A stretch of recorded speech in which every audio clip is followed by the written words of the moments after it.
Ladies in the Steve Caribbean with Who You Got For It. Boom, boom, boom. We got Mr. Brent in the building. Let's get right to it. Brent, college football playoffs are here starting today.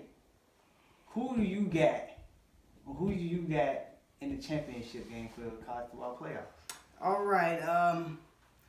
First off, I believe we're kicking off Notre Dame and Clemson here pretty soon. I think it's about 10 minutes till kickoff, and Right. I'm pretty confident that Clemson will win this game handily. Notre Dame's strength of schedule throughout the course of the year was all right. I feel like they barely skated by a few teams that they should have beaten by a larger margin. So I think Clemson's experience and, considering they've been in the playoff 2 out of the last 3 years, or 3 out of 4, either way, I think that Clemson, their experience, even without Dexter Lawrence, will be too much for the Fighting Irish and Ian Book. I expect them to get pressure on him, and the senior defensive tackle that's stepping up in place of Dexter Lawrence, Huggins, to make an impact on the game. Right. So let's jump on to Alabama in a tie, roll tide. Now, Two Hayes came out according to ESPN. He's 80% to like 85% to 8% healthy. So, do you feel like that's gonna play a huge part as they play in the playoffs? I do believe that it'll be a factor. The surgery that he had apparently was to basically right after the SEC championship game, they went in and put a pin through the 2 bones, his tibia and fibula. Right. And basically that's supposed to speed up the healing process of that sprain, which is where the 2 bones separated just a bit. But I do believe that it'll play a factor. I'm interested to see how they incorporate Jalen Hurts into the offense. I do believe that they should have a package with 5 to 10 plays for Jalen Hurts in this game. I do expect Tua Tagovailoa to start, but I would be keeping a close eye on that ankle. Yeah, I'm gonna definitely be keeping a close eye on the ankle, especially because we know what he's capable of. But to have that safety blanket and the backup quarterback, we don't know what Alabama's going to do at the end of the day. Would we like to see them put a whole bunch of points? Of course, it's Alabama. But at the same time, we got to take into consideration his leg injury and everything else around that. So is the playoff going to be good with Alabama? Yes. So me personally, I think Alabama, like Alabama always, roll tide. I think they're going to win the championship. They're going to find a way to get into the championship game and actually win it. I agree 100%. I do believe that Alabama will be able to score enough points to beat Oklahoma. Everyone knows Oklahoma's defense has been less than impressive all year. I can think back to a game versus Army towards the beginning of the season, where Army just ran rampant on Oklahoma, and then Oklahoma needed overtime to beat Army. Now that was early in the season. Kyler Murray has made tremendous strides since then, but I do believe that it'll be a pretty high-scoring game throughout the first half. I expect Oklahoma to actually keep it close into the third quarter, where Alabama eventually pulls away for the win. I might even give a little score prediction. I think I'm going to go Alabama 42, Oklahoma 31. Boom. Now, let's say you brought up Oklahoma. Let's touch on that quarterback. Do you feel like he should be playing in the MLB, or do you feel like he should go pro? Me personally, I think if he want to have a long career in pro sports, I think he should go play in MLB. Yes, definitely. We all know that football is a contact sport. Right. And the quarterback position and the running back position are, that's 2 positions that, is subject to taking a lot of big hits throughout the course of a career. Some it seems that some NFL players, the Tom Brady's and guys like that, seem like they could just play forever. Adrian Peterson at the running back position, he's been around a while.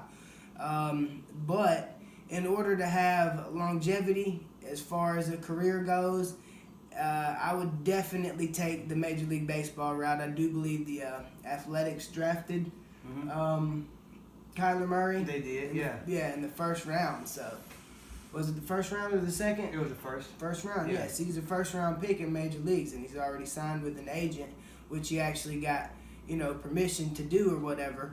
But given that he never played in the majors, he didn't give up his amateur status. So that's how he was able to, get consent from the NCAA to play this year, even though he had already actually, he's a millionaire. So Right. He's a millionaire playing college football as a quarterback. So Exactly.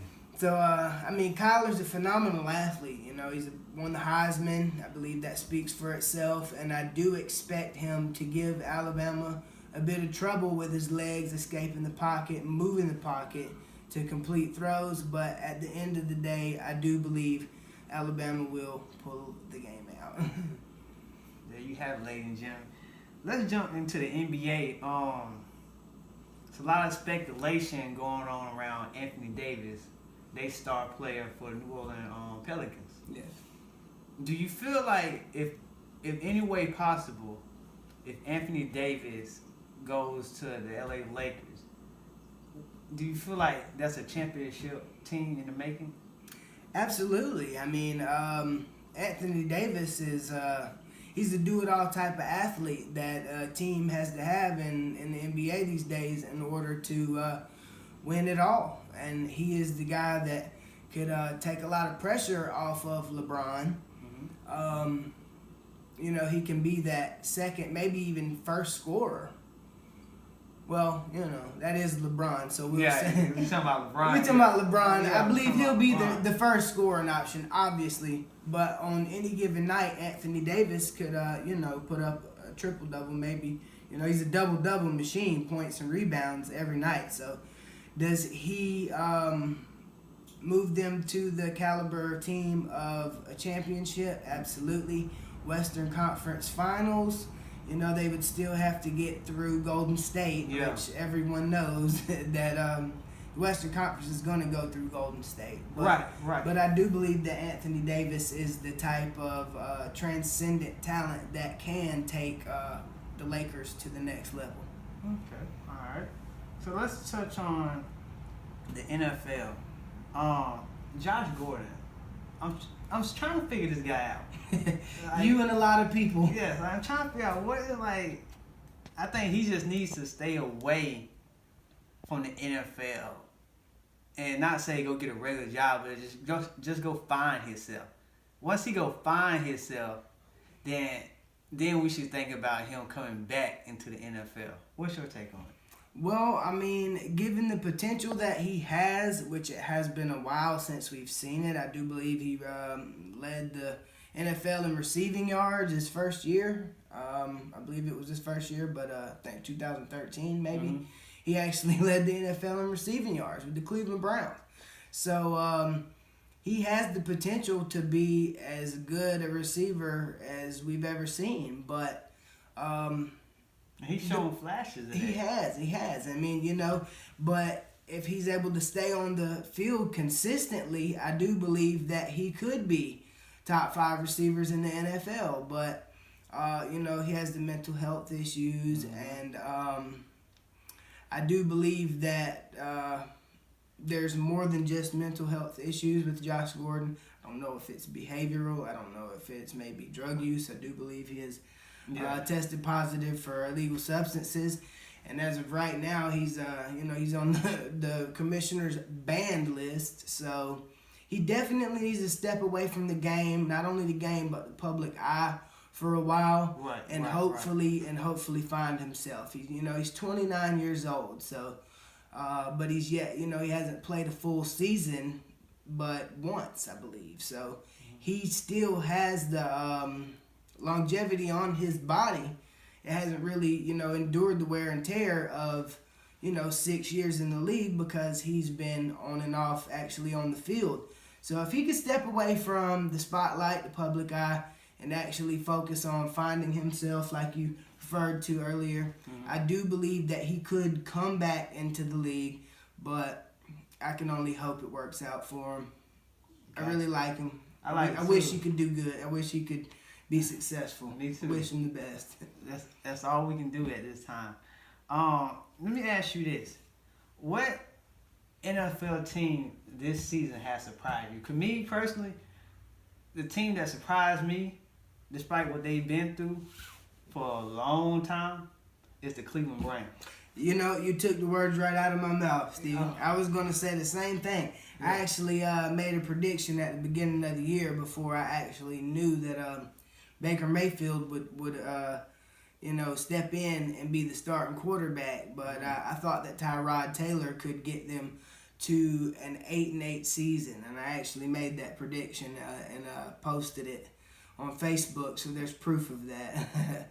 And although they haven't went 8-8, they can't go 8-8 because there was the tie. Yeah, that one tie. But so they're 7-7-1, and if they do reach that 8th win, then that means that if Pittsburgh wins and the Browns beat the Ravens, then Pittsburgh will walk away with the AFC North. Right. And I'm going to stick with my prediction that I made at the beginning and say that the Browns will upset I don't know if you could call it an upset, but the Browns will take the victory over the Ravens this Sunday. And depending on what happens with the Steelers game, we could see Pittsburgh in the playoffs. Ladies and gentlemen, we got Mr. Brent, the Stephen Kirby with Who You Guys For. Boom, boom, boom. Lego.